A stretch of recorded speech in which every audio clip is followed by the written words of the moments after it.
So our next speaker is new to the Games for Change community, and we're thrilled to have them.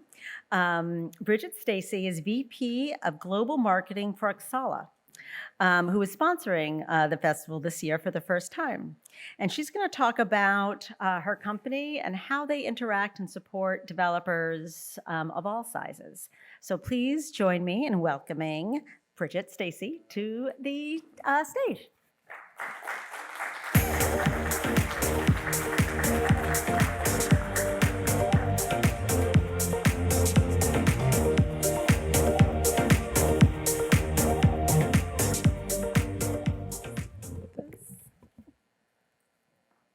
Okay, can everyone hear me? Yes? All right. Hi, everyone. I'm Bridget Stacy, and I am the VP of Marketing at Xsolla. Here's a quick snapshot of my resume. What you might not be able to tell up here is that I'm not your average sort of gamer or in the gaming industry, the same background that a lot of people have. I'm a casual gamer, yes, but most of my background was not in gaming. But what's not on the screen up here and what I wanted to share with you guys is that I've always had a passion for connecting people through entertainment and storytelling, which is what led me to gaming and my role at Xsolla. We're here today and this week to talk about how games can make the world a better place. And in gaming, there's so much exciting innovation, technology, and stories being developed that, in my mind, and I think everyone can agree, the best of gaming is definitely yet to come. And that's why it's such an honor to be here at the Games for Change Festival, talking about how we can make these powerful games available to everyone. Real quick on Xsolla, for those of you that might not have heard about it, Xsolla is a video game commerce company.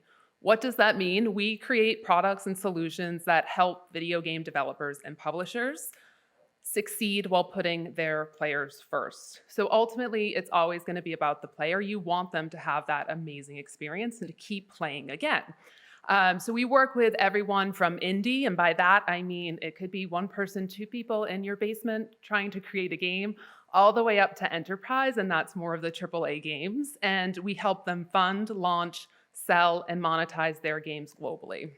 We want people around the world to have access to these amazing games. So how do we do that? So this is where the marketer in me comes out. You always kind of start with what are we working with? What's going on in the industry? What's happening?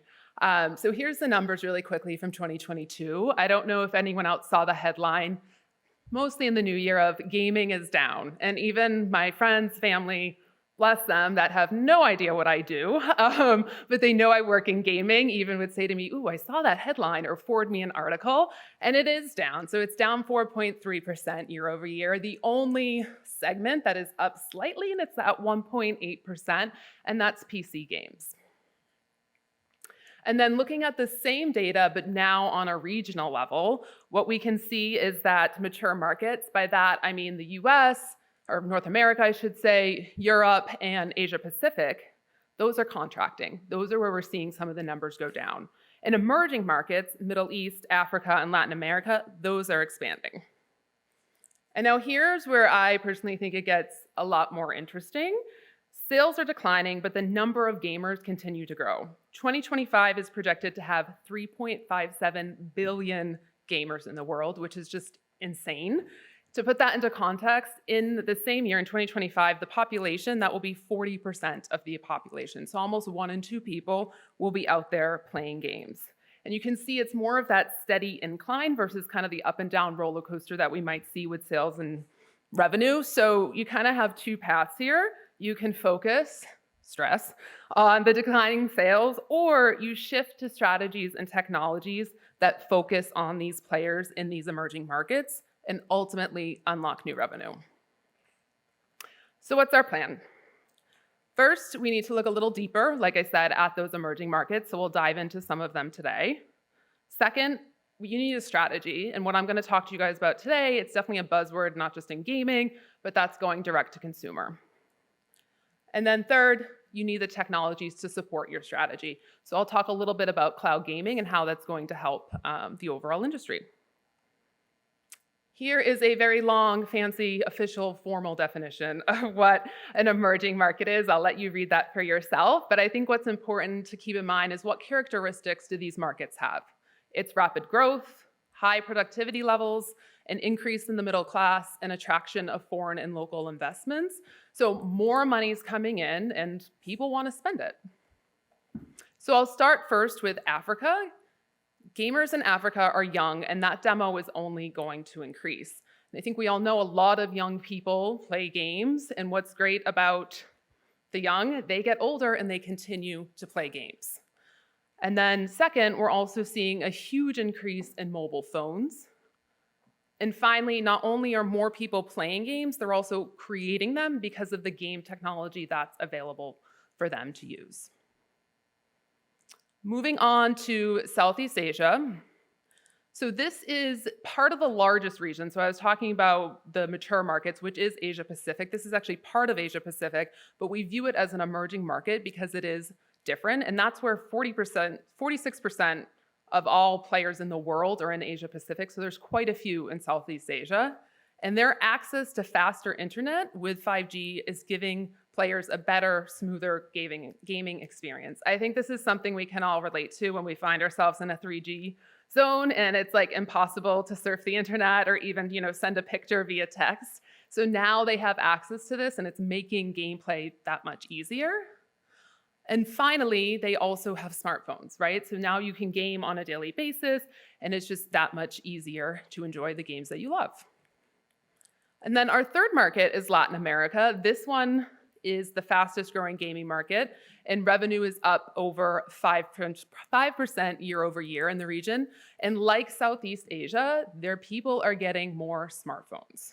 It's rapidly increasing, the internet's getting better, and finally, half of the 289 million gamers, they're willing to pay to play games, and that's huge. So if you think back to the revenue number when it's going down, yes, but in these emerging markets, players are raising their hand and saying, hey, I want to increase my gameplay. I'm willing to pay to play. And that's actually one thing that all of the markets have in common. Gamers aren't just ready to play, they're ready to pay. And again, that is only going to help the revenue factor. And with that in mind, let's move on to a strategy that's tied to this insight of being ready to play or pay for your games. Going direct to consumer. So this business model offers another option for players for their gameplay and making purchases.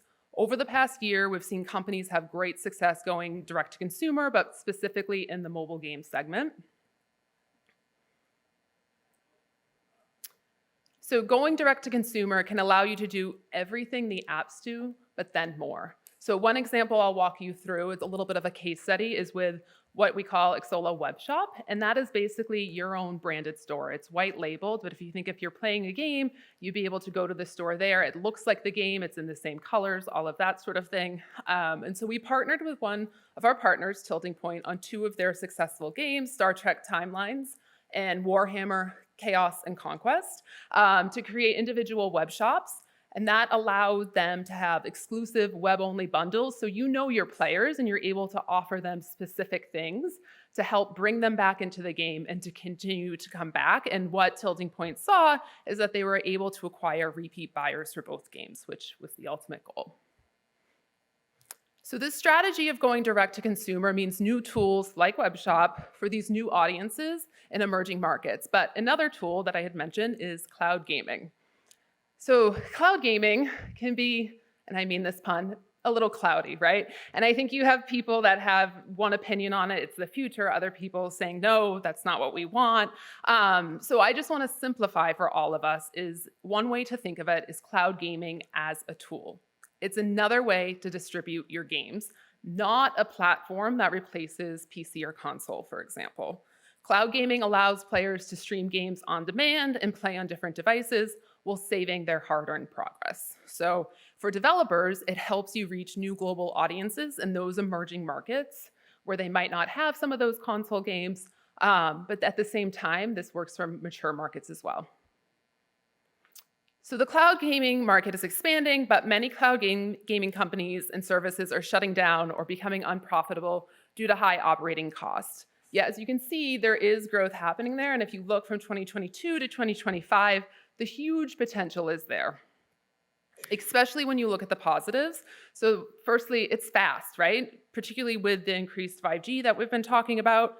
It's customizable, easier to modify than other platforms, and it's cross-platform, so more flexibility than we've ever seen before.